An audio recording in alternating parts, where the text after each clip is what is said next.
우리는 어제까지 계속해서 이 엘리의 두 아들들이 행한 범죄에 대해서 나눴습니다. 이 엘리의 두 아들을 보면서 하나님께서는 하나님의 사람을 통하여서 심판하실 것을 선포하셨지요. 그러나 이 두 아들은 물론이거니와 또 엘리 대제사장은 이 예언에 대하여서 심각하게 받아들이지 못하는 그런 영적으로 무감각해져 버린 모습을 보게 되었습니다. 1절 말씀에 이렇게 말씀합니다. 아이 사무엘이 엘리 앞에서 여호와를 섬길 때에는 여호와의 말씀이 희귀하여 이상이 흔히 보이지 않았더라라고 말씀합니다. 엘리 제사장 당시에 어떤 시대적인 상황과 현실이 어떠했는지를 우리에게 말씀해 주고 있지요. 하나님의 말씀이 희귀해진 그러한 상황에 있었습니다. 하나님의 이상이 흔히 보이지 않는 또 상황 가운데 있었습니다. 이상은 다른 말로 환상 또 계시라고 우리가 바꿔서 말할 수 있지요. 하나님의 백성인 이스라엘은 이 하나님의 통치를 받아야 하는 사람들입니다.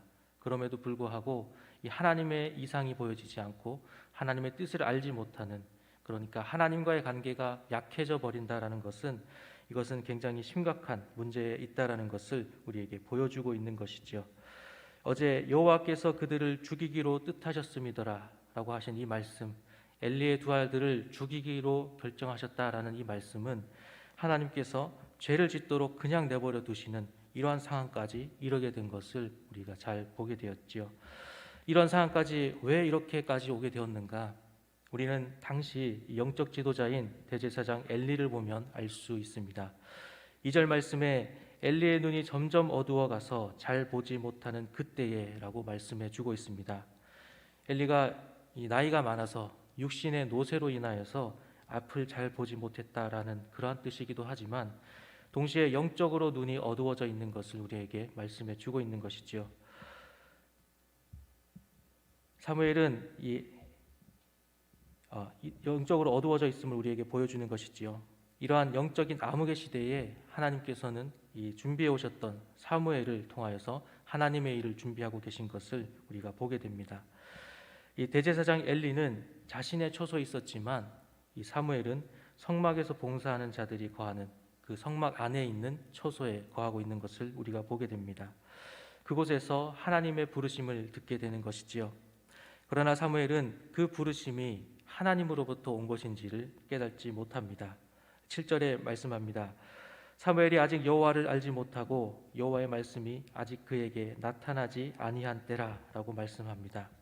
어쩌면 당연한 것일 것입니다. 한 번도 겪어보지 못하였고 또 누구나 쉽게 경험할 수 있는 일이 아니기 때문이지요. 그러나 그래서 이 세 번에게 엘리에게 가게 되는 사무엘을 우리가 보게 됩니다. 자신이 부르지 않았음에도 불구하고 자신을 부르는 소리를 듣고 달려왔던 이 사무엘을 보면서 엘리는 하나님께서 부르시는 것임을 깨닫게 되지요. 그래서 사무엘에게 가서 누웠다가 그가 너를 부르시거든 여호와여 말씀하옵소서 주의 종이 듣겠나이다 하라고 가르칩니다. 사무엘은 엘리가 말한 대로 다시 하나님께서 부르셨을 때에 하나님의 부르심에 응답합니다. 우리는 이 말씀을 통하여서 하나님께서 부르실 때에 응답하고 또 그 뜻을 아는 것은 훈련이 필요한 것임을 보게 되지요. 내가 훈련되어 있지 않으면 또 준비되어 있지 않으면 하나님께서 말씀하실 때에 깨닫지 못하는 그런 모습을 보게 됩니다. 하지만 하나님께서 원하시면 또한 깨닫게 되는 은혜가 있습니다. 네 번째 사무엘을 부르시고 사무엘은 엘리가 가르치신 대로 하나님의 부르심에 응답합니다. 10절 말씀에 여호와께서 임하여 서서 전과 같이 사무엘아 사무엘아 부르셨다라고 말씀해 주고 있습니다. 여기서 임하여라는 이 말씀은 다가오다라는 뜻을 가진 단어입니다. 하나님께서 친히 찾아오셔서 사무엘을 부르셨다라는 것을 우리에게 보여주지요. 하나님은 사무엘에게 엘리의 집에 대해 말했던 것을 다 이루겠다라고 말씀하십니다. 그렇게 하시는 것은 우리 13절에 말씀하는 그가 아는 죄악 때문이라고 말씀합니다.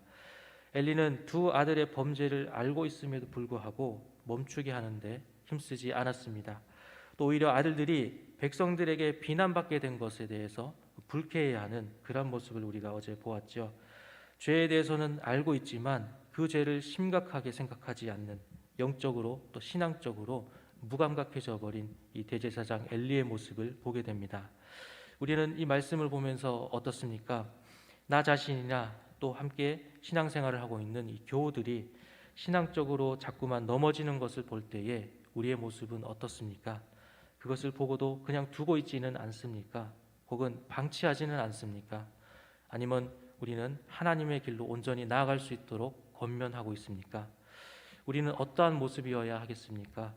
믿음의 공동체에서 함께 천국을 바라보면서 나아가는 우리가 되기를 원합니다. 하나님께서는 또한 14절에 말씀하시지요.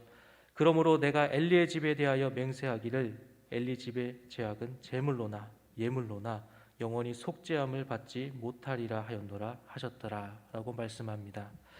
하나님께서 엘리와 두 아들에 대해서 반드시 징계하실 것임을 말씀해 주고 있는 것이죠. 이것은 어제 27절에 하나님의 사람을 통하여서 하나님이 심판하실 것을 예언했다는 것을 함께 보았습니다. 하나님께서는 이미 여러 번 이 엘리 제사장에게 하나님의 심판을 경고하셨습니다. 그리고 회개를 촉구하셨지요. 하지만 그것을 듣고 깨닫지 못하는 엘리의 모습을 보게 됩니다. 깨닫지 못하면 징계를 받을 수밖에 없는 그러한 결과가 이어지게 되는 것이죠. 우리도 때때로 하나님께서 또 말씀을 통하여서 또 사람들을 통하여서 우리에게 주시는 상황과 환경을 통하여서 경고를 주실 때에 깨닫는 지혜가 있기를 소망합니다. 엘리 집안에 대한 심판, 이제는 속죄함의 길마저 닫아 버리셨습니다. 사무엘은 하나님께서 직접 찾아오셔서 하신 이 말씀을 전하기를 꺼려합니다. 당연한 것이겠지요. 사무엘에게 있어서 이 엘리는 또 스승님이시고 또 아버지와 같은 그러한 존재입니다. 그러한 가운데 이 하나님의 심판을 말한다라는 것은 굉장히 어려운 일이었을 것입니다. 하지만 이 엘리는 하나님이 사무엘에게 말씀하셨다라는 것을 알고 있기 때문에 이것이 무엇을 말씀하셨는지를 촉구하게 되죠. 그러나 중요한 것은 이 하나님의 심판을 들은 엘리의 반응입니다. 19절에 말씀합니다. 사무엘이 그것을 그에게 자세히 말하고 조금도 숨기지 아니하니 그가 이르되 이는 여호와이시니 선하신 대로 하실 것이니라 하니라라고 말합니다. 여호와는 여호와이시니 선하신 대로 하실 것이니라라고 하는 이 말은 엘리가 이 말을 듣고 체념한 것일까요? 아니면 여전히 이 문제에 대해서 심각하게 생각하지 못하는 그런 무감각한 상태에 있는 것을 말씀해 주고 있는 것일까요? 이것은 엘리 대제사장의 어떤 순복의 표현입니다. 하나님의 사람이 예언했던 것처럼 이번에는 사무엘을 통하여서 하나님이 선포하신다라는 것을 이제 깨달은 것이지요. 엘리는 대제사장으로서 이 공의의 하나님을 알고 있었습니다. 하나님이 뜻하신 바는 항상 선한 것이고 또 하나님께서는 공의 하나님이시기 때문에 항상 정의의 그 뜻에 따라서 심판하신다라는 것을 알고 있었다라는 것이지요. 그래서 하나님이 심판하신다면 그것이 맞다라는 것을 인정하고 또 순종하고 또 복종하는 그런 모습을 우리가 보게 됩니다. 그러나 안타까운 것은 여전히 회개 자리까지는 나아가지 못했다라는 것입니다. 우리는 우리의 잘못을 깨달을 때에 회개의 자리로 나아가는 지혜와 또 결단이 있기를 소망합니다. 이 엘리와 아들들에 대한 심판을 시작으로 사무엘은 이제 하나님 앞에서 쓰임 받는 자로 세워지게 됩니다. 19절에 말씀합니다. 사무엘이 자라매 여호와께서 그와 함께 계셔서 그의 말이 하나도 땅에 떨어지지 않게 하시니라고 말씀합니다.